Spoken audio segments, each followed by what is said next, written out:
Ya, baik. Sebelumnya kita mulai dalam doa ya. Saya minta Pak Pasaribu untuk pimpin dalam doa. Silakan Pak Pasaribu.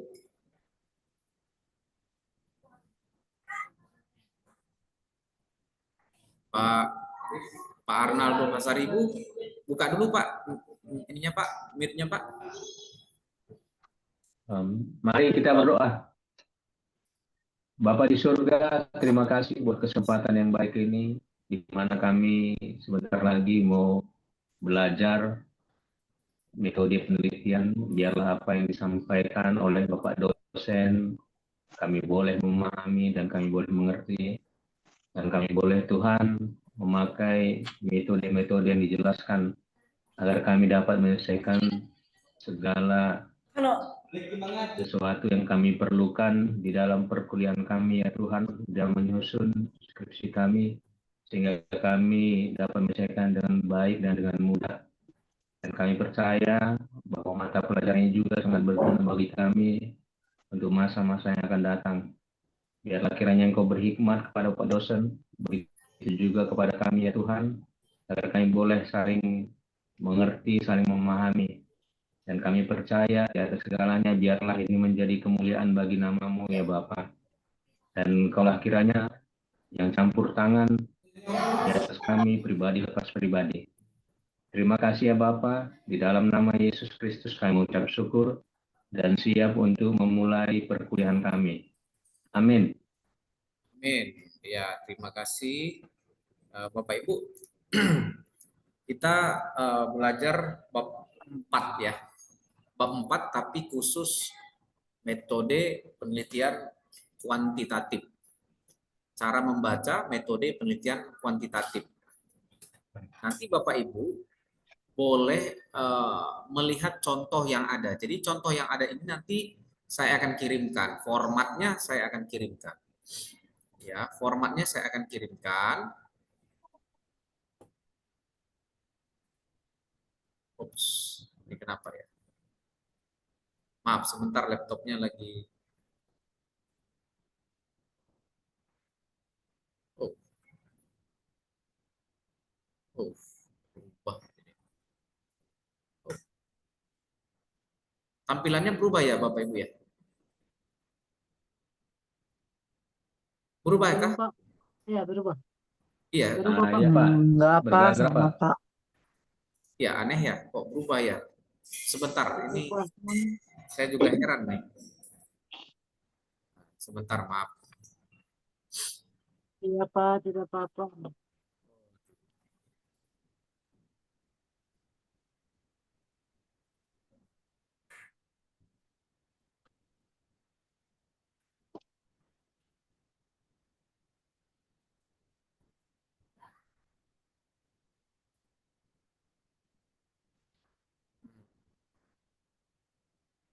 Waduh, ini lagi laptopnya tumben nih,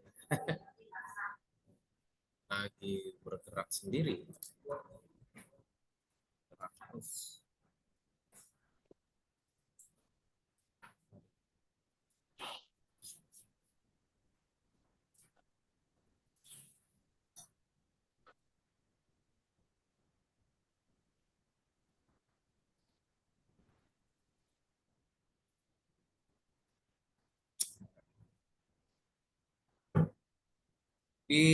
Di layar Bapak Ibu bergerak terus ya dianya ya, Bapak Ibu. Iya, Pak. Iya, ini bergerak terus nih, saya juga heran. Saya stop dulu lagi. Stop dulu, tampilkan dulu lagi. Aduh.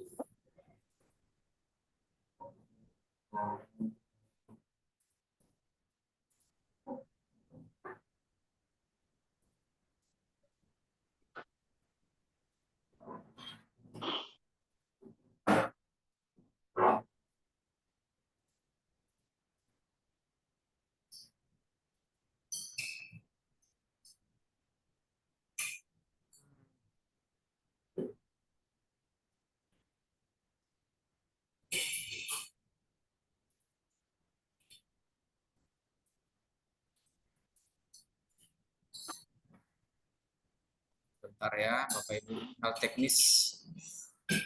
Iya Pak, tidak apa-apa.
Oke, Bapak Ibu, sudah apakah bisa dilihat tampilannya?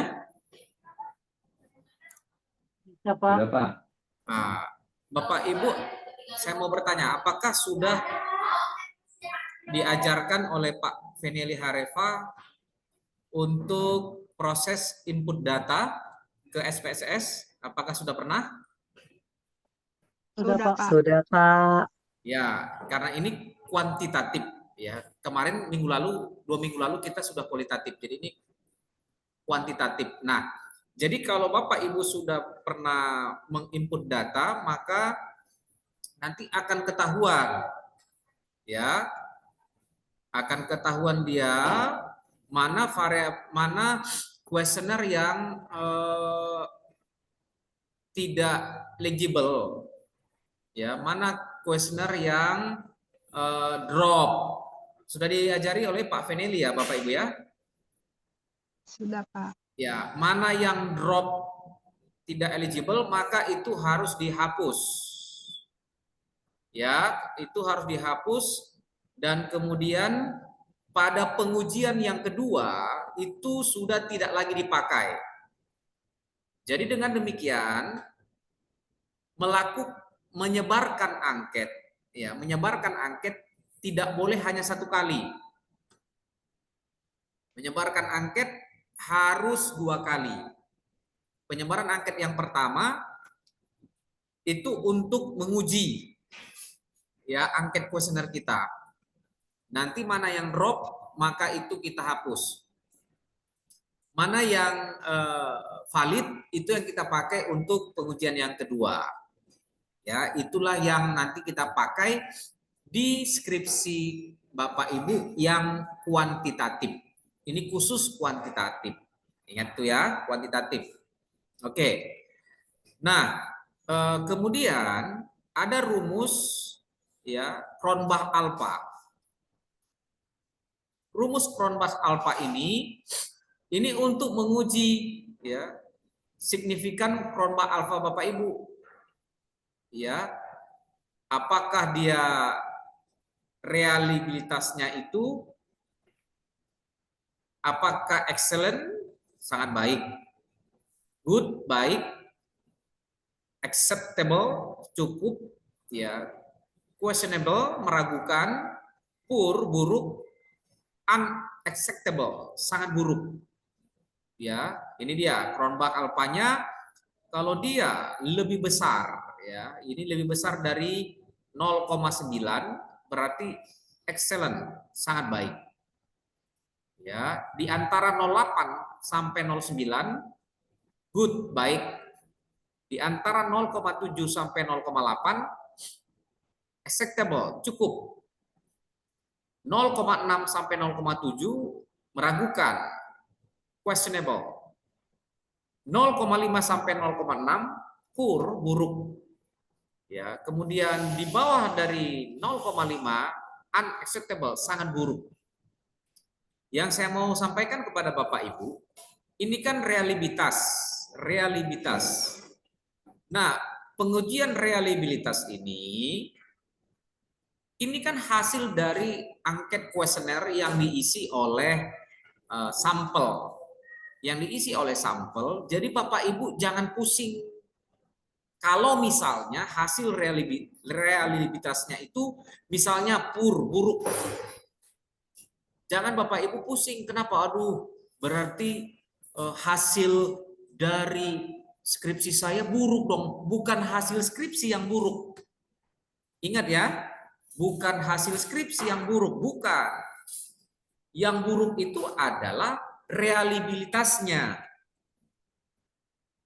Oh, demikian yang berbanding terbalik. Kalau misalnya excellent, sangat baik hasilnya. Oh, berarti skripsi saya sangat baik. Bukan.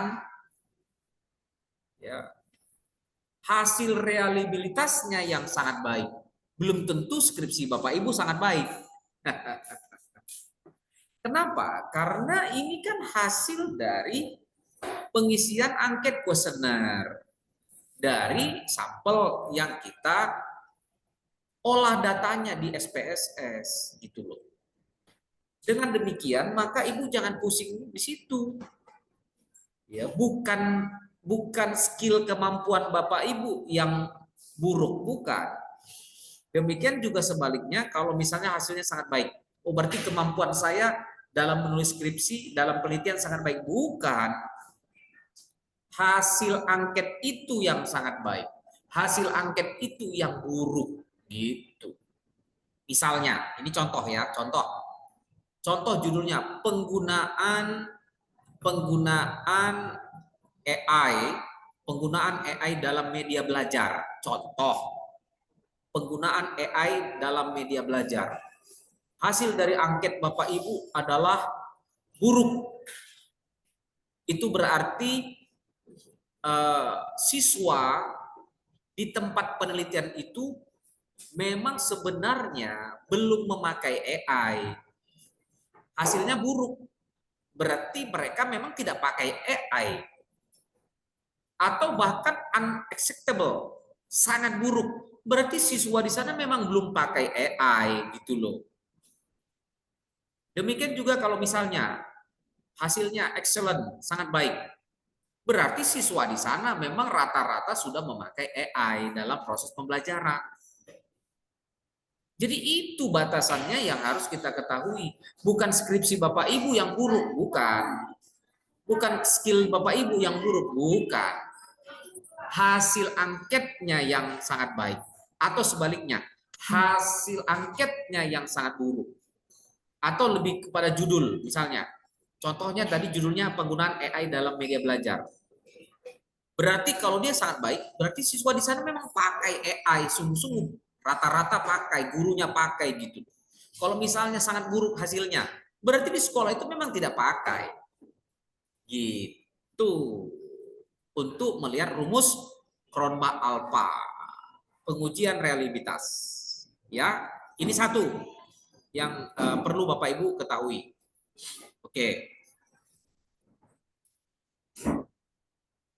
Ya, ini tadi yang saya katakan ya, pengujian validitas kalau dia tadi drop berarti sudah jangan ditulis lagi. Karena ini apa? Karena ini sudah masuk pengujian yang kedua. Ya kan? Berarti yang drop sudah dibuang. Ya, yang diambil hanya yang valid. Jadi taruhlah dia di sini. Nah, format bab 4 ini kuantitatif nanti saya akan kirim ke Bapak Ibu.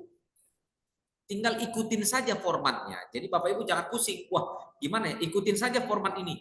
Nah, saya perhatikan Bapak Ibu sudah dikirim format. Format bab 1, format bab 2, format bab 3.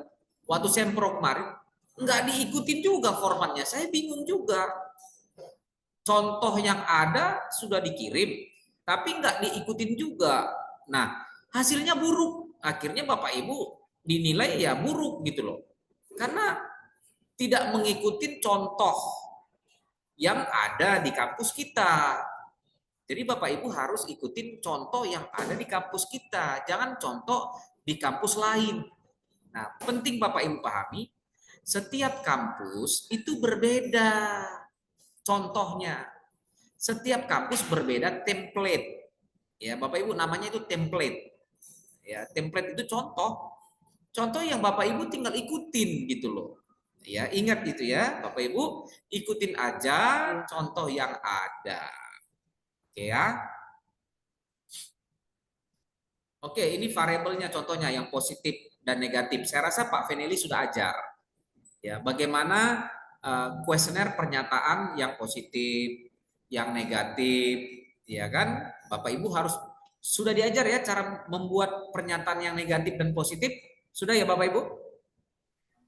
Sudah, Pak. Sudah, Pak. Kan berarti tinggal masukkan di dalam kotak ini. Ya, oke, saya lewatkan ini karena ini sudah. Oke ya. Kemudian skala pengukuran. Ya, ini skala pengukuran Likert. Saya rasa juga Pak Fenili sudah bahas ini, tapi saya singgung aja. Jadi skala pengukuran Likertnya itu 1 sampai 5. Ya, 1 sampai 5. Sangat baik atau misalnya sangat setuju boleh ya. Sangat setuju nilainya 5. Ya, setuju nilainya 4. Netral nilainya 3. Kemudian tidak setuju nilainya 2. Sangat tidak setuju nilainya 1. Ini namanya skala Likert. Jadi Bapak Ibu jangan pakai skala yang lain. Karena di metode penelitian, pengukuran itu banyak skala. Banyak banget skala. Jadi Bapak Ibu diseragamkan saja, ikutin aja yang standar yang kita punya.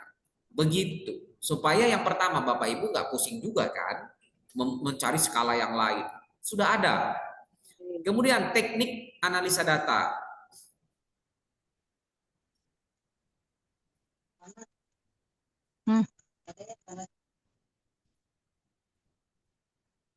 Nah, ini dia. Ini statistiknya. Ada mean, ada median, ya, ada standar deviasi, ya. Nah, ini kita lihat. Ya. Dari tabel 4 di atas ditemukan rentang skor 83 sampai 94. Ya, kita lihat 83 sampai 94.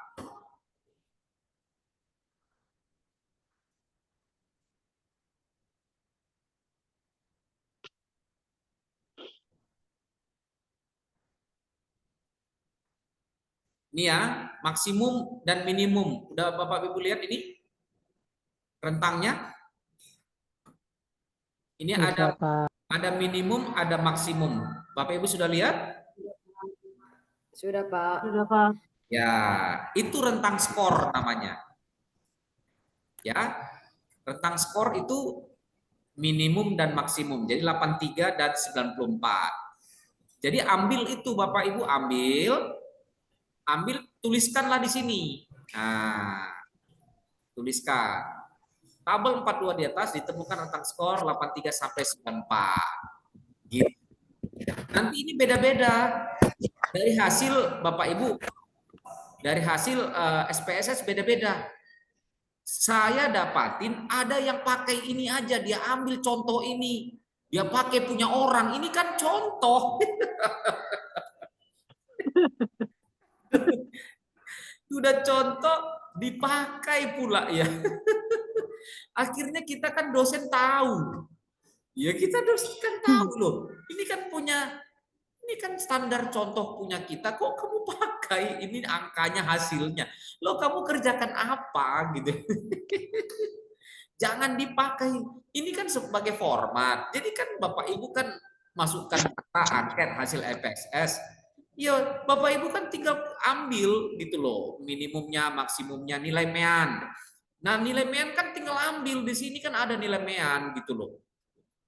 Ya, nilai meannya berapa? Ini ada nilai meannya tuh. Nah, ini kan tadi saya udah bilang. Meannya 88, standar error of meannya, mediannya 87, standar deviasinya 2,5. Ada semuanya gitu loh. Di kotak tabel ini ada semuanya. Bapak Ibu kan tinggal ambil. Yang penting jangan punya orang diambil, nggak boleh. Yang penting ikutin petunjuk yang Pak Veneli masukkan input datanya, hasil SPSS, ini keluar tabelnya. Tabel ini copy, paste, pindahkanlah dia di Word. Gampang lah, tinggal copy aja kok. Kan tinggal di blok aja. Di blok dari SPSS, di blok, copy, pindahkan ke SPSS. Saya rasa, pindahkan ke Word, skripsi. Saya rasa Pak Veneli udah ajarin. Jadi ada di sini gitu ya. Dari kotak inilah diambil, dipindahkan Bapak Ibu. Itu meannya segini. Dari atas kotak itu. Mediannya 87. Dari atas modusnya 86. Standar deviasinya 2,54. Variansinya 6,47. Nilai meannya 88, ya, di atas median 87. Artinya distribusinya mirip positif, ya kan? Itu. Nah, kemudian ada nilai kurtosis, ya, perbandingan kurtosis. Ini tolong Bapak Ibu perhatikan ini. Nah, ya, jika perbandingannya -2, ingat ya, -2, ya, atau 2, maka distribusi tidak normal. Ya, jika kurtosisnya itu 0, maka distribusinya normal. Ya. Nah, dalam hal ini nilai kurtosisnya 0,496. Ya. 0,496 itu di antara -2 dan 2. Bapak Ibu bisa mengerti? Halo? Saya ulangi. Bapak Ibu, saya ulangi. Iya, Pak. Ya, diulangi ya. Ulangi, Pak. Ulangi, Iya, Pak. Tolong konsentrasi. Ini kan perbandingannya adalah -2. -2 loh Bapak Ibu. -2 berarti kurang 2. Ya, dan sampai 2. Tidak boleh lebih dari 2. Itu artinya kan, itu rentangannya, antaranya. Jadi 0,9, kalau 0, itu kan masih di atas -2, betul nggak? Contoh ya, si A. Si A punya hutang 2. Si B punya hutang 0,4. Mana yang lebih banyak hutangnya? 2. Iya, yang -2 lebih banyak hutangnya si A. Gitu. Nah, jadi ini 0,4 berarti dia berada pada rentangan ini. Pada rentang ini dia. Itu dia ini. Pada rentangan ini. Di antara, berarti dia masih distribusinya normal. Gitu. Ya. Kalau lebih dari 2, nggak normal. Gitu. Kalau lebih dari -2, nggak normal juga. Gitu loh Bapak Ibu. Gitu cara melihatnya. Ya, uji normalitas. Oke. Uji normalitas. Pede. Sepertinya sih Pak Veneli juga sudah ajarkan juga sih. Tapi karena mata kuliah metode penelitian berkaitan dengan metode SPSS, jadi saya juga bantu jelaskan lagi. Gitu aja sebenarnya. Ya. Sama seperti waktu, ini histogram. Ya. Nah, ini histogram ini muncul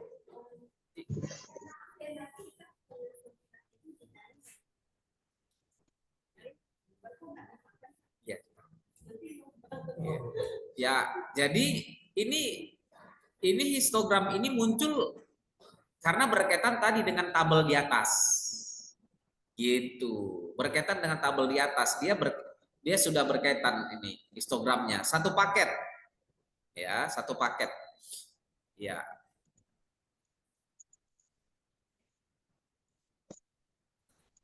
Oke.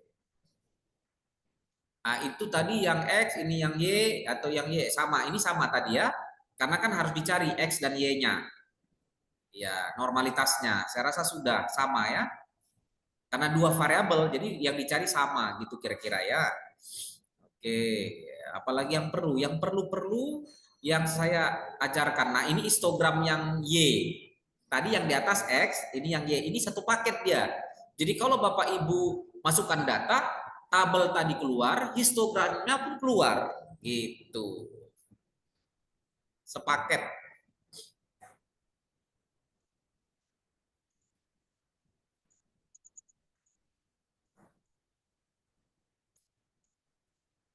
Ya, ini test of normality, ya. Tes normalitas.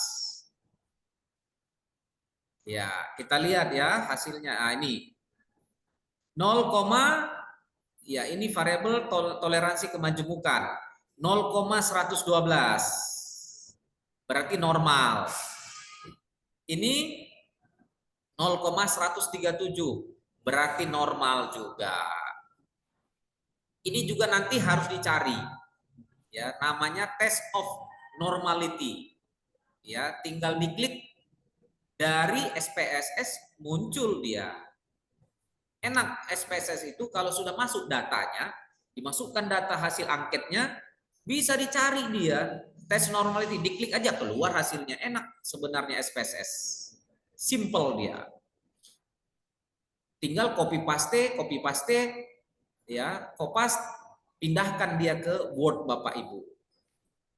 Oke, ini dia namanya grafik ya, grafik QQ plot ya, QQ. Kalau orang Medan QQ itu bala anam ya, bukan bala anam ya Bu Ria ya. Kalau kita dulu di Medan bala anam QQ. Ini QQ plot ya. QQ plot itu adalah ya bagian dari normalitas tadi ya. Ini dia expected normal. Bagaimana cara melihatnya kan gitu. Cara melihatnya adalah perhatikan titik ini, titik-titik yang semakin mendekat, ini mendekat, hanya satu yang jauh. Ini pun nggak terlalu jauh Bapak Ibu, dekat juga ini. Kalau kita lihat ini semua titik ini semua mendekat garisnya nih. Garis lurus, garis ini mendekat, artinya dia distribusinya normal. Itu. Tapi kalau ini titiknya jauh, itu berarti tidak normal pendistribusiannya. Itu cara melihat QQ plot. Gitu. Nah, ini QQ plot X. Berarti normal karena semua titik mendekati. Kita lihat QQ plot Y, semua mendekati juga. Ya, kalaupun ada yang ini agak jauh sedikit, tapi ini termasuk dekat karena nggak kan sampai ke pojok ini kan. Nggak sampai ke siku ini, pojok-pojok enggak. Artinya dekat. Normal dia. Histogram QQ plotnya bagus. Nah, ini juga ANOVA table. Nah, ANOVA table-nya ini, nah ini bisa dilihat berapa? 0,60. Dari mana 0,60? Ya dilihat aja di sini akan ada. Ini dia. 0,60 ini. Bisa lihat ini, Ibu? Bisa. Iya, bisa kan? Nah, saya warna yang lain ya. Warna apa ya kira-kira supaya beda? Nah, itu dia. 0,60 ini ya. 0,60 hasilnya. ANOVA table-nya berarti normal bagus gitu. Ya. Linearity-nya juga 0,05 bagus gitu. Ya, jadi dilihat dari mana itu? Dari tabel ini. Nah, ini dia. Ya. Gitu. Oke. Ya. Oke, sekarang pengujian hipotesisnya ya. Ya, pengajuan hipotesisnya ya kita dapat hasilnya dari dapat ini, dari kotak ini kita lihat ya.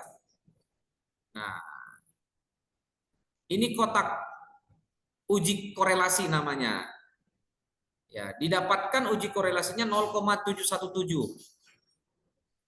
0,717, coba kita lihat. Ah, ini dia.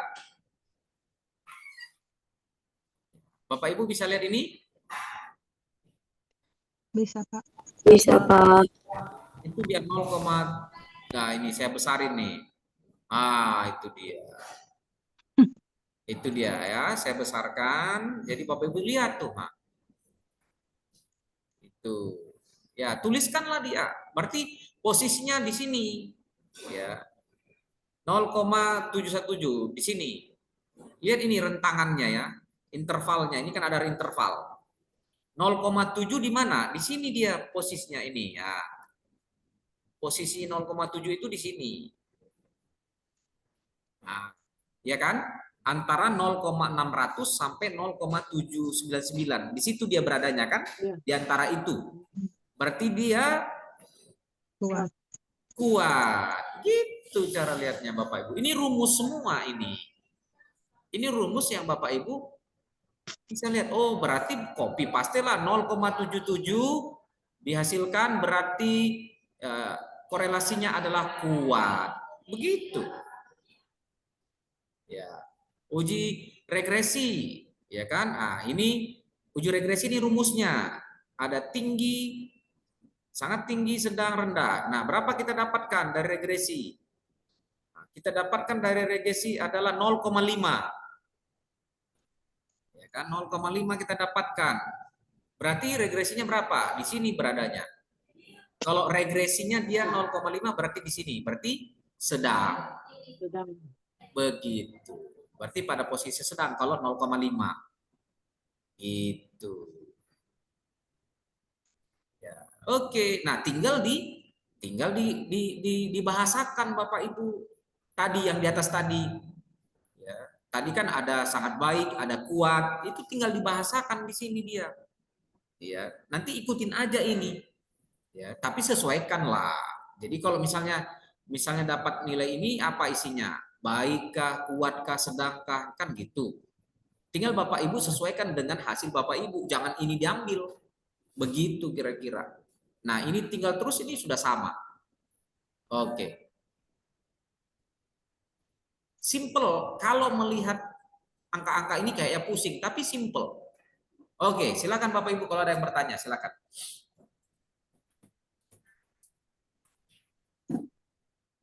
Mari silakan kalau ada. Saya Pak. Ya, silakan.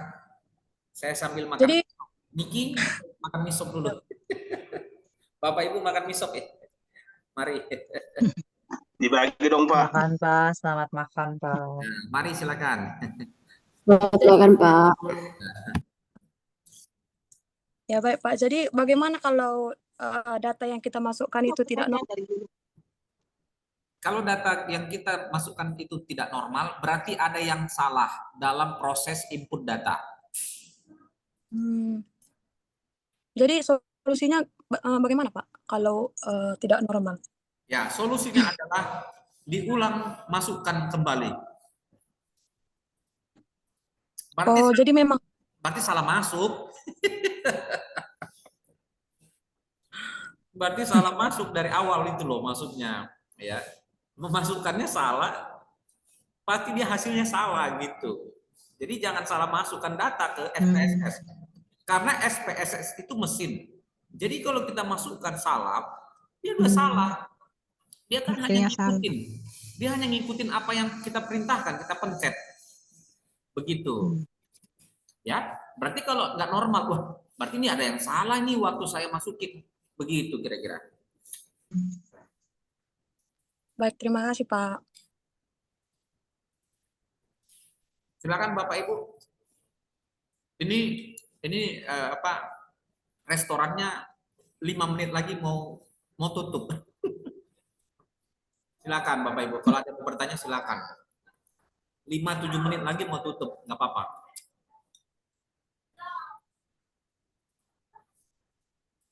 Mari Bapak Ibu silakan.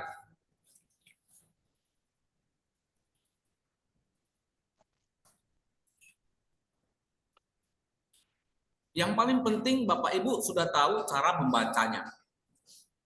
Ya, cara baca ini ikut rumus. Kan ada rumus nih, tabel-tabel, itu rumus semuanya. Ya, tabel-tabel itu rumus semuanya. Coba lihat hasil dari SPSS Bapak Ibu. Angkanya berapa? Oh, ikutin rumusnya. Oh, saya pada tinggi, sangat tinggi, nggak apa-apa. Pak, bagaimana kalau misalnya hasilnya sangat rendah? Nggak apa-apa, itu kan bukan kemampuan Bapak Ibu yang rendah, tetapi hasil angket yang rendah. Begitu ya? Jangan sedih. Banyak mahasiswa begitu. Pak, hasil saya rendah. Aduh, gimana nih Pak? Nanti jelek dimarahin dosen penguji. Enggak, bukan. Bukan. Gitu loh. Berarti Pak, dengan kata lain, tempat pengujian dengan data yang diuji harus ini Pak ya, harus sinkron ya untuk mendapatkan hasilnya baik atau tidak ya Pak ya. Betul Pak Effendi. Betul. Seperti yang saya katakan tadi, contohnya penggunaan AI. Kalau memang sekolah itu tidak menggunakan AI, untuk apa kita uji, Pak? Iya kan? Misalnya penggunaan apa lagi? Penggunaan yang sekarang ini kebaktian pakai apa? Aduh kok lupa saya. Pakai PDF Pak. PPT. Pakai PPT. Enggak, yang pakai avatar. Oh iya. Ya ada sekarang khotbah itu pendetanya pakai avatar, Pak. Ya, AI juga sebenarnya udah dibuat, jadi diavatarkan, tinggal ngomong aja gitu Pak, selesai avatarnya. Nah kemudian kita uji di suatu gereja A. Kalau gereja A itu nggak pakai kan nggak cocok Pak. Ngapain kita uji di situ kan gitu? Iya benar Pak. Begitu Pak. Silakan Bapak Ibu.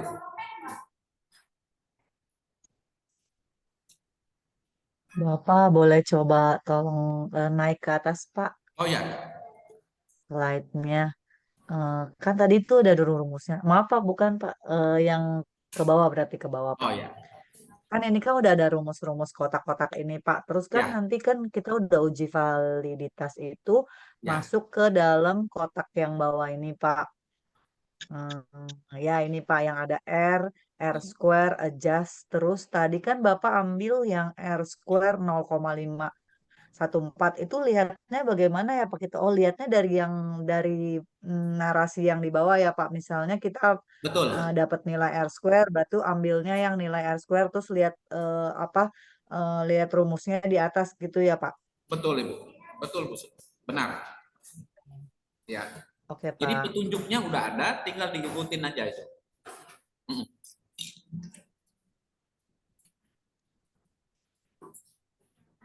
Jadi sebenarnya kuantitatif itu lebih praktis mengerjakan, lebih gampang bab 4. Kualitatif di bab 4 lumayan capek karena harus dari pikiran kita sendiri. Benar. Belum lagi wawancara Pak. Betul. Nah itulah kualitatif. Makanya kualitatif itu kan menghasilkan teori yang baru Pak. Iya. Kalau kuantitatif itu hanya menguji teorinya. Kuat, lemah, sedang, kan gitu. Pengaruhnya, korelasinya, begitu Pak. Itu perbedaannya, kualitatif dan kuantitatif.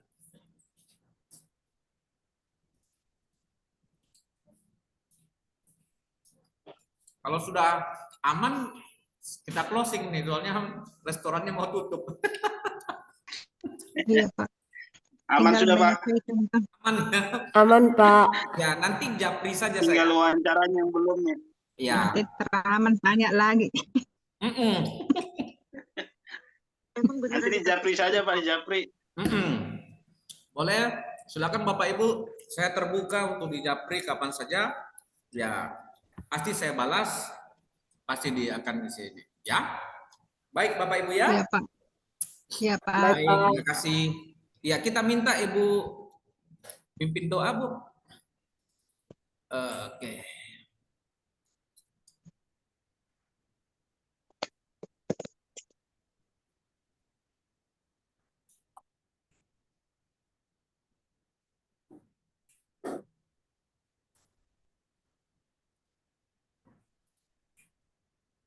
Ibu yang pakai kacamata ini nggak muncul namanya, maaf ya. Ibu Levina. Ya, enggak ini ibu yang di bawah Effendi tambah. Ibu Sinta ya, Ibu Sinta ya. Oh baik Pak. Iya, silakan Ibu. Iya. Iya. Kita berdoa, mengucap syukur Tuhan Yesus Engkau baik bagi kami. Untuk malam hari ini Bapa di sorga, terima kasih untuk setiap pelajaran pengajaran yang kami terima malam ini Tuhan Yesus. Kiranya apa yang kami terima malam hari ini Tuhan